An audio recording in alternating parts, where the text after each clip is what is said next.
At so ayan, hi guys! Welcome back at channel natin at ayan, ito na nga po si chapter 235 para dito kay Kalbo natin at ayan, huwag na natin patagalin pa. Simulan na natin yan. At nung sa nakaraan nga ay dito tayo natapos. Yung sa biglang pagdating nung halimaw na to, kung nasaan banda, itong sila Garo at ito nga dumating yan nung aatakihin na siya ng mga Neo Heroes. At ito nga ngayon dahil dyan natakot, talagang gulat na gulat eh.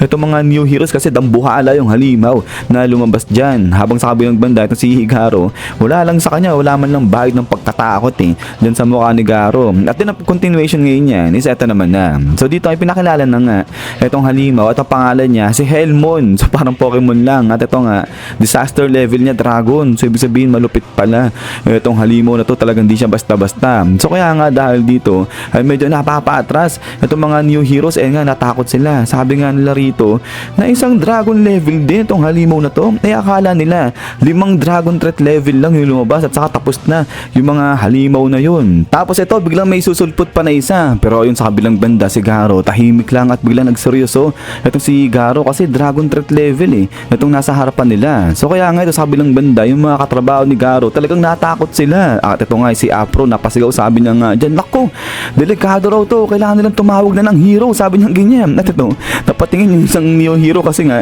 mga hero sila pero yun, parang di pa sila kinukonsider na hero ng dalawa na to. But then maya pa dito naman sa kabilang banda at si Silverfang pinagmamasdan lang itong halimaw, sabi niya Dragon level pala, so petics lang dito itong si Silverfang. At ito ngayon sabi ni Silverfang too much daw talaga itong halimaw na to para dyan sa mga Neo Heroes kasi mga baguhan pa lang sila pero yun sabi nga ni Silverfang na wala muna siyang gagawin dito, mag-hold back muna siya at titignan niya kung ano yung kayang gawin ng mga baguhan na nga na to. At so ito ngayon balik dito kala Garo dahil ayun turo-turo na ni Garo yung halimaw, sabay baling siya sa mga Neo Heroes na to. Sabi niya nga dyan na ayun, sige puntahan na nila, sugurin na nila yung halimaw at tapusin yun kasi di ba mga hero sila, trabaho raw nila yung tumapos ng halimaw. Pero ito nga nagsisitakbuhan nag-aatrasan yung mga Neo Heroes kasi nga naman Dragon threat level yung biglang lumabas dyan. Pero ito nga itong isang Neo Heroes pinapawi siya, sabi niya nga dyan na mukhang no choice talaga sila, kailangan nilang i-priority muna yung pagtapos sa halimaw kasi nga halimaw nga yun At ito ngayon takbuhan sila ngayon, susugurin nila yung halimaw at ayun baling siya kay Garo. Sabi niya nga dyan na wag daw tatakas wag aalis at si Garo. Pero yun sabi ni Garo oo ba, sabi niya ganyan. At yun pagkatapos nga nito ay ito nga ngayon ay biglang umikot na itong mga Neo Heroes dun sa halimaw. Sabi nga nila na sige paligiran nila yan. Pero yun maya ito nga parang susuka na itong halimaw, parang bumubuelo siya. At yun pagkatapos nga niya grabe dito, tinusta niya, binugahan niya. Di ko alam kung apoy ba to itong binugan niya rito sa dalawang Neo Heroes. At eto ngayon sapul dyan itong dalawa. At eto nga ngayon so parang sinunog sila dyan ng halimaw. Pero ang tindi pa rin talaga nung battle suit nila kasi ayan buhay pa rin sila. At ayun nga yung ulo nila, ayan lang yung parang nasusunog kasi nga walang cover yung ulo nila. So kaya ayun yung isa nakapaupo at yung isa takot at takot dahil nga sa nakita niya dyan sa kasamahan niya. At din ito nga ngayon nagpanik sila bigla dito. Sabi nga nila paano nga ba gagamitin yung helmet nito? So may helmet pala itong battle suit na to, hindi lang nila ginagamit. So ito kinakapa nila pero hindi nila makuha kasi nga nagpapanik sila Pero ito maya yung isa gumawa ng manual, binabasa niya kung paano nga gagamitin niya. Pero yun bago pa man din niya makuha ay tinamaan na siya rito, nalaglagan na siya ng pagkalaki-laking bato dyan sa may ulo niya. But then pagkatapos nga niyan ito nga ngayon bam hala sige. So dito pinapagpag lang sila ng halimaw na nga na to. So talagang na-overwhelmed sila ngayon dito itong mga Neo Heroes. At ito nga ngayon bang! So bagsakan sila ngayon dyan sa harapan ni Garo. At ito nga si Garo nakapayuko na lang, sabi niya talaga namang itong mga to mga handful daw sila. So ibig sabihin mga pabigat, sabi niya ganyan. But then pagkatapos nga niyan ito nga ngayon biglang pumorma na rito itong si Garo. At ito nga si Silverfang nagulat siya. At ito ngayon maya biglang labas na itong si Shiryu dyan sa may likuran ni Garo. Garo. So hindi ko alam kung bakit nagulat si Silverfang sa dahil ba sa pumorma na itong si Garo o dahil nga biglang dumating dyan itong si Shiryu. Pero yun, sabi nga ni Shiryu dito kay Garo na kailangan daw ba ng tulong ni Garo sa pakikipaglaban dun sa halimaw. Pero yun ay maya baling na itong si Garo dyan kay Shiryu. Sabi niya nga dyan, who the hell are you? Sabi niya ganyan, so hindi niya kilala itong si Shiryu. At ito nga ngayon ay sagot na si Shiryu. Sabi niya nga dyan na siya si Shiryu ng Void Fist. At ito nga ngayon maya ay napatahimik si Garo. Sabay yun, salita na siya. Sabi niya nga rito na hindi niya raw kilala itong si Shiryu, hindi niya pa naririnig yung pangalan na yan. Sabi niya ganyan. At ito ngayon,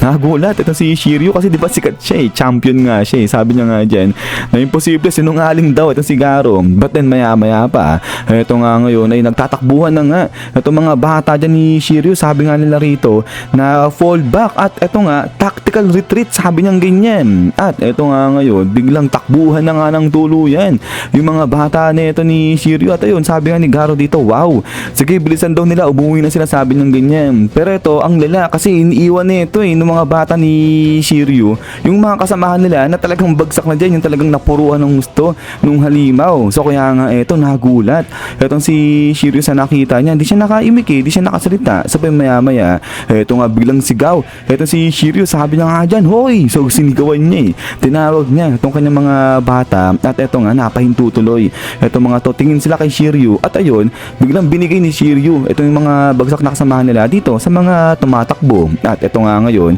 biglang sabi ni Shiryu na wag daw nilang iwan o pabayaan lang itong mga kasamahan nila dyan. At ito nga tuloy nga ni Shiryu kasi di ba mga hero daw sila. So ito ngayon talagang napatingin ng gusto itong si Garo dito kay Shiryu. So nagulat siya sa mga salitaan niya. At ito nga ngayon ayun, umalis na ng tuluyan yung mga bata ni Shiryu. Sabi nga nito ni Garo, di ba hero din siya, kasamahan niya yung mga yun? At sagot si Shiryu, sabi niya nga dyan na di niya raw alam, di raw sure ito si Garo. Sabi niya ganyan. Sabi maya ito nga ngayon ngiti na itong si Shiryu. Sabi niya nga rito kay Garo na pumunta siya rito hindi bilang isang hero, kung hindi bilang isang martial artist. At gusto niya nga raw na i-test itong si Garo ngayon. Pero ito, biglang sagot si Garo. Sabi niya nga dyan na ano ba naman yan?